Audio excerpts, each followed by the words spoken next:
Right, okay. Hello, everybody. I have a very interesting video for you today, and it's something that I don't do very often, and that's actually filming device replacements and installations and maintenance. But today I'm going to be replacing a detector with this, which is really cool. It's an Orbis multisensor detector, so it has a very advanced optical smoke detector recessed into there, and then it has a heat detector on top there, which is very cool.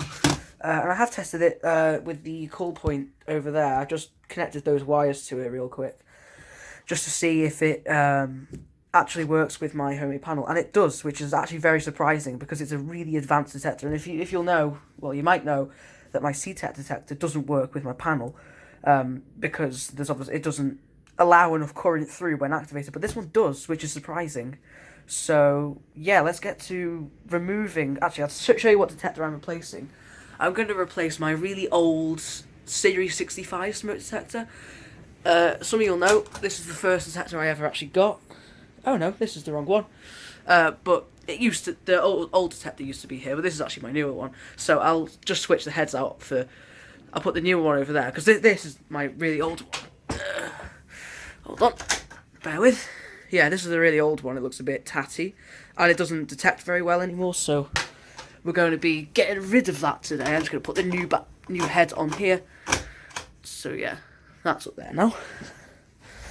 So yeah, let's get to removing the base. So to remove the base, all I need to do is remove like 4 cables and 2 screws, so I'll just get to doing those cables on video.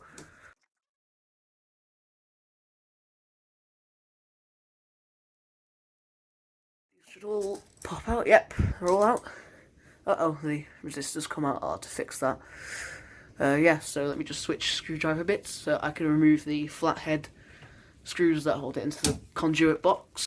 There we go, we have the right base. Let's just... Oh, by the way, I have grown because I was not able to do this... Well, a good few months ago I wasn't really able to reach these detectors properly. I barely can, but look at me, I'm growing. So that's a positive.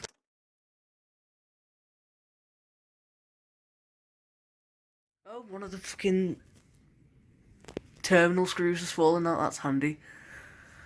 Better not have been an important one. You know what, I only need to remove one. See, I much prefer the base designs of other detectors where you could just twist them off without having to undo the screws completely. It's much better that way. There we go. Oh, that fell into my hand, that was a good catch.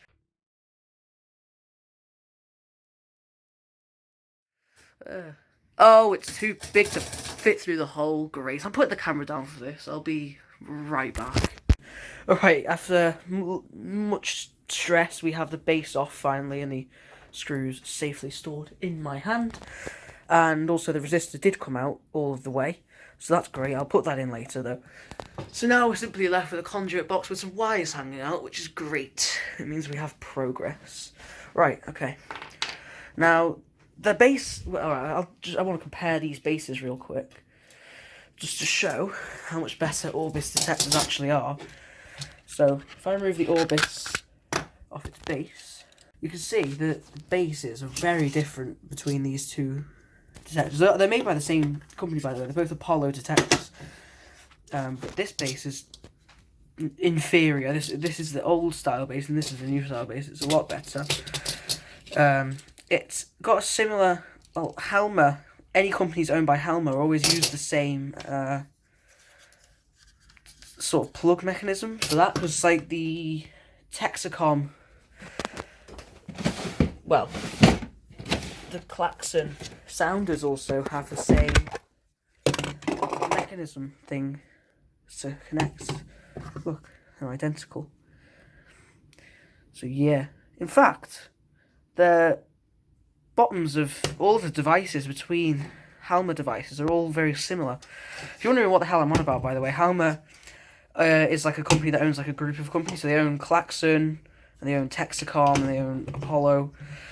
And so all of these devices are pretty much made by the same company, which is interesting. So if you're wondering how to wire these, by the way, your incoming cables go into there. That's your common, your minus, and then that's in and out for positive, and then that's just if you want remote LED and stuff. Whereas it's similar to these ones, but these ones are like all spread out around it, because the old detectors, rather than having these, they have sort of like these pins that come off the sides here, which is strange. Anyway, oh yeah, one more thing. This has the diode is built into this one.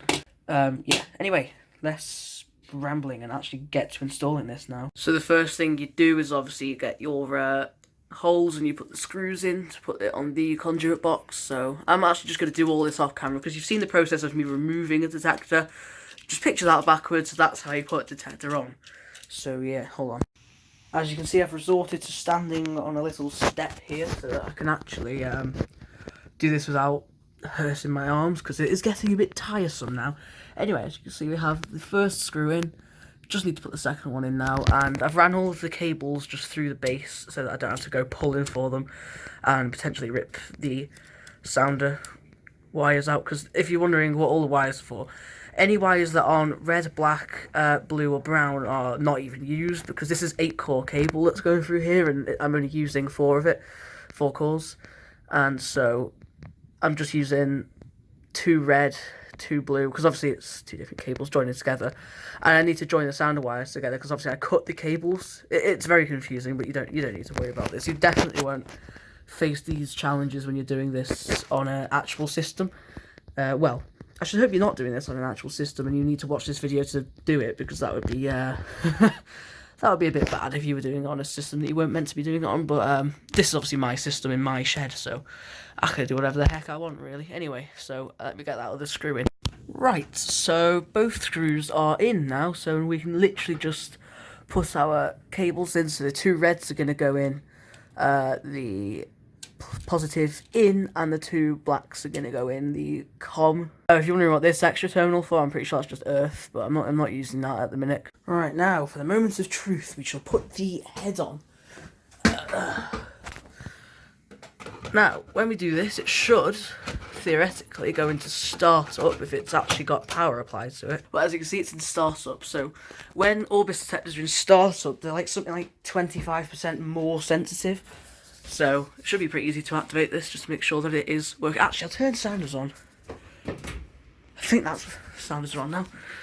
So yeah, it does this for about 5 minutes, by the way, and then that light will stop blinking, and that means it's set up, and then it's normal sensitivity, which for the smoke detector is not very sensitive in these on the default setting, but on the heat detector it's actually quite sensitive to heat. So yeah, I don't have anything to test the heat detector with right now, though, unfortunately.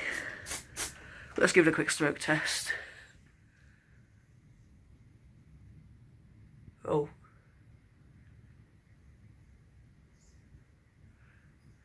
Come on.